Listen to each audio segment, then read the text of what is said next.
Hey guys, it's Tammy. Welcome to my channel. I am still sniffing perfume samples. For the past month or so, I haven't really talked about a lot of these samples, but I've been playing around with them a lot. And something that's been happening is I've noticed that there are a couple that will smell very similar. So I've kind of been pairing them up and matching them up against each other, comparing them side by side. And I've sort of been thinking, what would I do if someone said, I will give you one of these perfumes right now, which would you choose? And when two smell very similar, I'll have to really think about it and compare them and check how they smell a few hours into the dry down. And I've been having a lot of fun with this, so I thought I would share with you my sample showdown. So I'm gonna start off with a couple of rose fragrances. These are more of the deep, dark type of rose scents. And I have Newcleus by Xerjoff, and I have Grape Pearls by the House of Oud. These are a couple that I've been wanting to smell for a while. It's always so much fun when you finally get a sample that you've been wanting to smell. I have tried these many times. Newcleus it actually came out like a spray. It's almost like a lotion. I'm gonna try to, oh my gosh, that smells good. It's almost sort of like a lotion. I'm not sure if you can tell. Oh my word, that smells good. That smells so much better than I remember even the last time I sprayed it. So now I'm gonna spray Grape Pearls by the House of Oud. Yeah, okay. So I've sort of changed my mind on this. I came into this video thinking, okay, I'm definitely gonna choose Grape Pearls because it reminds me so much of a scent profile that I really tend to like, which is if you have smelled Roses Vanille by Mancera or Rose Gourmand by Zara, even Tammy and Peregrina, just a really nice vanilla, deep caramel rose with earthy, woody notes. And Newcleus, oh my word.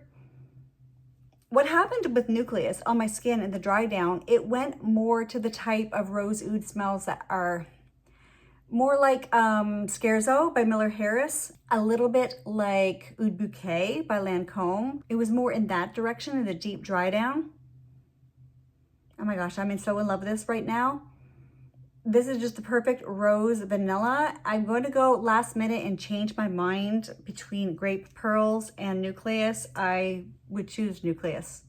Yeah, Grape Pearls is a little bit harsh, and you know the points in the dry down of Roses Vanille where the harshness of the rose comes out?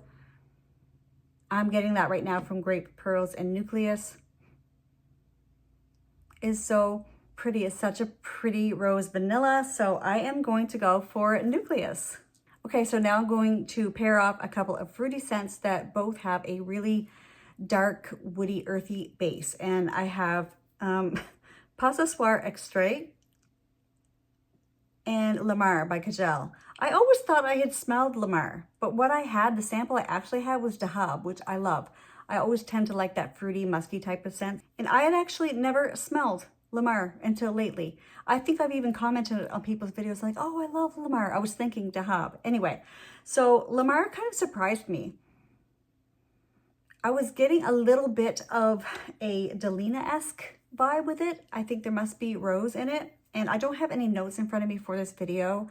I'm sorry if you guys want to know specific notes. I'll probably put them on screen so you can check that out. But I'm just kind of going with my instincts and sort of describing them, and I'm probably wrong on a lot of the notes and stuff. This is not meant to be a professional review. It's just a fun video for friends. And I'm going to start with, which one was this? Lamar. Okay, so this has pineapple in the opening, and I like that about it, but almost instantly I'm getting a lot of greenness. Both of these scents actually sort of gave me a bit of men's cologne sort of aftershave vibes. Not that they smell identical to aftershave, but they were both leaning in that direction. So here we are with Soir Extrait. Holy cow, that's reminding me of, holy cow, just a second.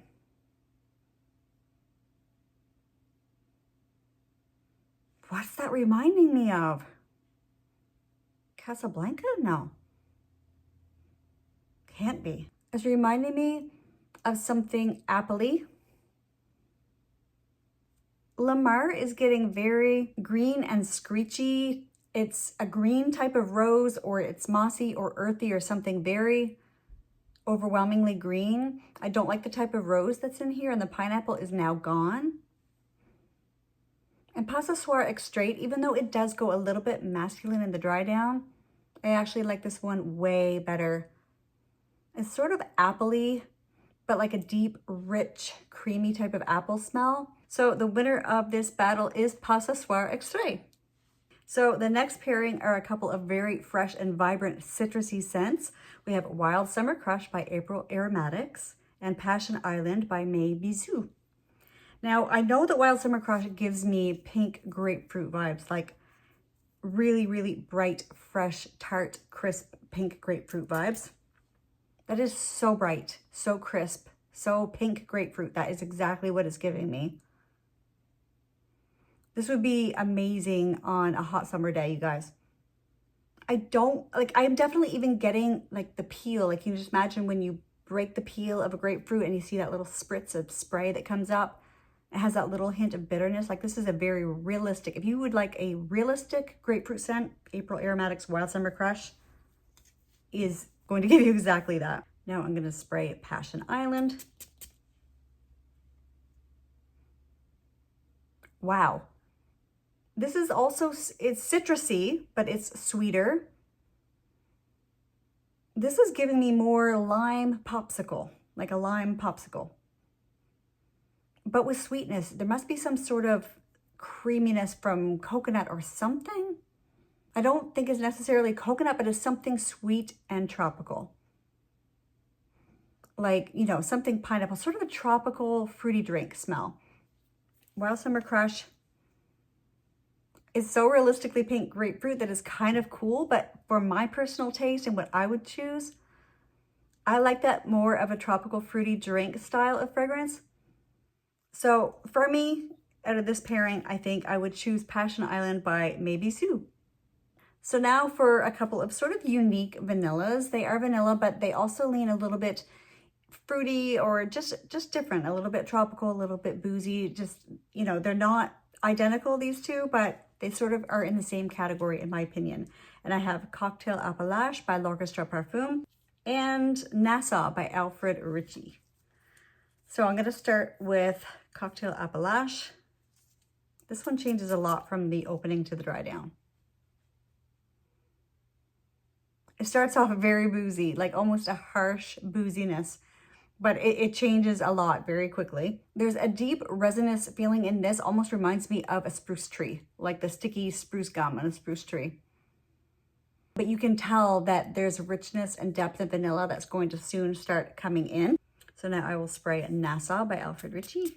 This is also very rich and complex, but there are no challenging notes in here. There's no booziness. There's no like sharp resinous feeling to it. It's just very, it's creamy and pretty and sweet, but it is, I can tell it's complicated because I can't pick out which fruits or which creamy notes or sweet notes I'm smelling. I feel like there's a deep type of sweetness like you would get in berries, but there's also a tropical sweetness too.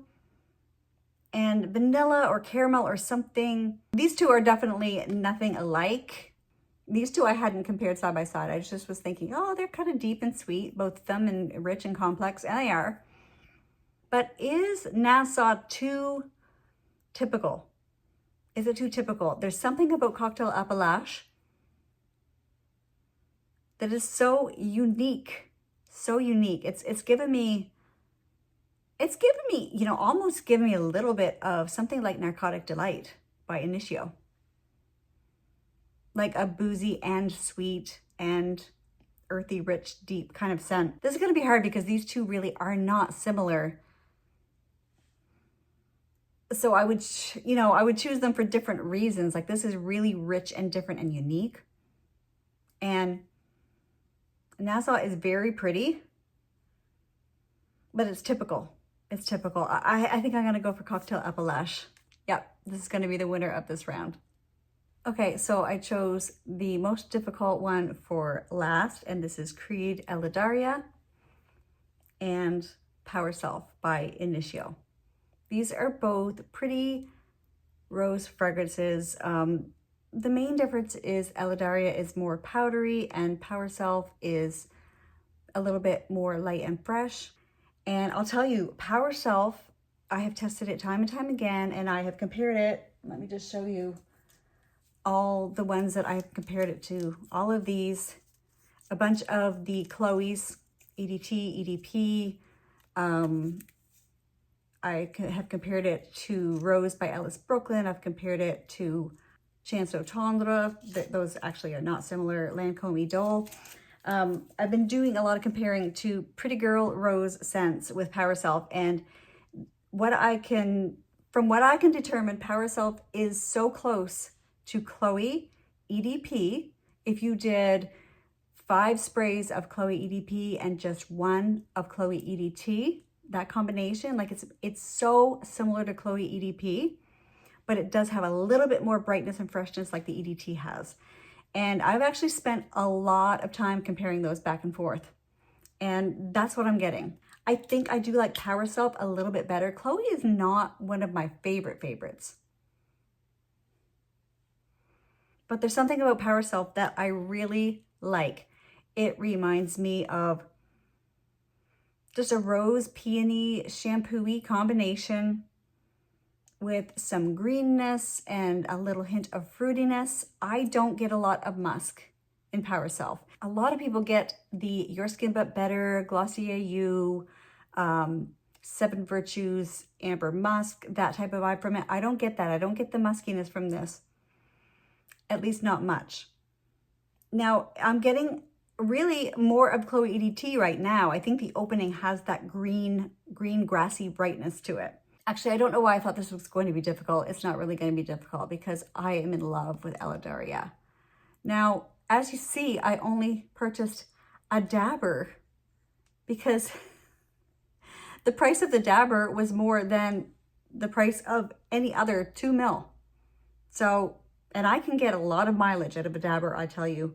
Like, I tip this thing up, I wet my skin right down with it till it's wet. Oh, I love it so much. Oh, I love this. And there, I mean, I do see a similarity because they both have rose and they're both pretty and they're both sort of, you know, fruity, a little bit sweet. They both have a very light sweetness to them. They have a light, happy shampoo-y type of rose. But there's something about Eladaria, you guys. Oh, this is so pretty. So I find these both to be lovely scents. I do find Power Self to be a little more easy to dupe. Like, I just find that there were so many other scents that reminded me of Power Self. Like I said, especially the Chloe fragrances. But Eladaria, you guys, it's what happens with these two is Power Self stays more shampoo-y and Eladaria goes more to a sort of rose scented sugar cookie vibe. It warms up. The sweetness becomes more warm and sugary like a cookie, but not sugary sweet. I can't explain it. So all I can picture when I'm talking about this type of sweetness, all I can picture is the arrowroot baby cookies.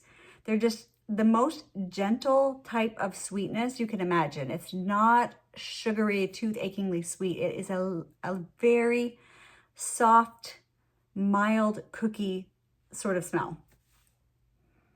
But with rose, it still maintains that freshness, almost like a pink, fresh, dewy rose.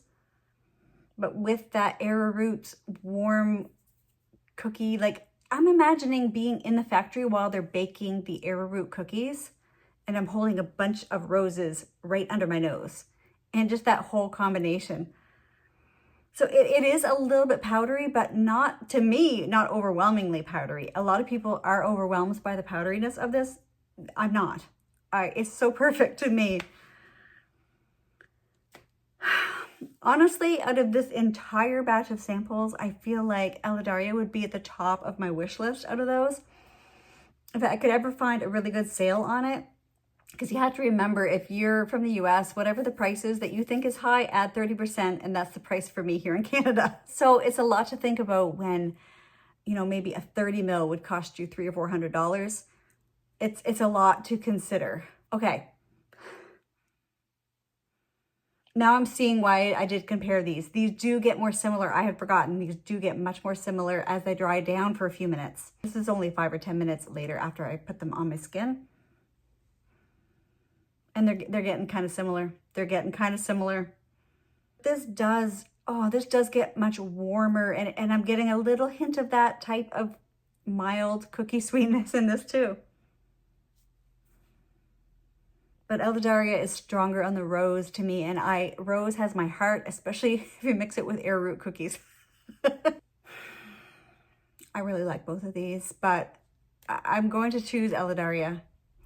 It really has my heart. It really has my heart. It's so lovely, and I just think it's more unique than Power Self. Power Self is pretty. Don't get me wrong. I like it. I love it. I actually love it. But Eladaria, oh, there's just something about that rose. Oh, Power Self really is pretty, but it is so ordinary in a good way. Like it's a scent profile that everybody knows and loves, and that's a good thing. But if I was going to purchase one, even if Eladaria was more expensive, although I think Power Self is actually fairly expensive itself. So between Eladaria and Power Self, the winner is Eladaria. Have you guys tried Eladaria? What do you think? I hope you guys enjoyed this sample showdown. And what would you say if someone offered you, I will give you one of these 2 perfumes? Which one would you choose out of these pairings? Let me know in the comments below. I really appreciate you guys joining me today. Thank you so much for spending your time with me. If you don't mind just giving me a thumbs up, I'd really appreciate it. And I will see you in the next video. Bye.